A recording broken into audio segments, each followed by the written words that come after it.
Andy Johnson, Minnesota State University. We are looking at 6 short video lectures on Maria Montessori, and you cannot really understand Montessori and her methods unless you understand her underlying view of reality, her sense of spirituality, which guides all that she is. She is much more than a set of techniques. It's important to know when she lived, the time period 1870 to 1952. She was trained as a physician, a doctor in Italy.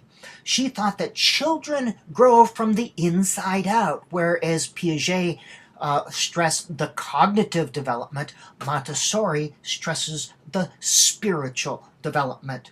She stresses that children need to learn of their own accord, and you'll see that theme come up many times, meaning that there's this natural inner guidance, and children need to listen to this inner voice. There's this natural desire to learn.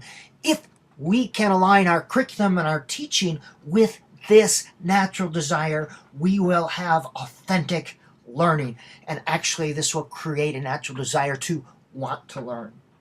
She emphasized that there is an inner knowing force that prompts children to have certain experiences at certain times. If they're able to listen within, they work with great enthusiasm when they have these experiences. Adults need to respect children's responses and natural development.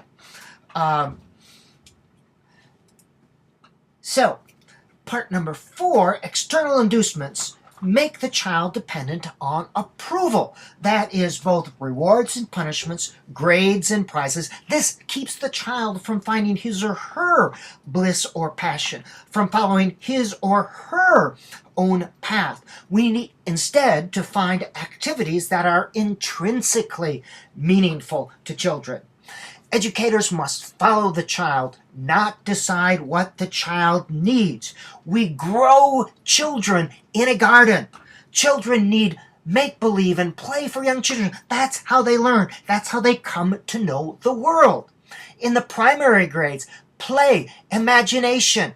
That is how they come to know the world, and they are primarily emotional beings at this early primary age levels. In their intermediate, they need experimental and exploration, and in middle school they need social experiences, etc., etc., and we'll look more at that a little bit later. As parents and as teachers, we are teaching the child, not the curriculum. We must create the conditions for children to learn. We must give them a chance to learn on their own instead of always interrupting. We have to tailor education to the natural development of the child. Find tasks that enable them to develop their natural curiosity and capacities. When they do this, children don't have 5-minute focus attention spans. They are fully immersed and fully engaged. Next, we'll look at nurturing the spiritual embryo.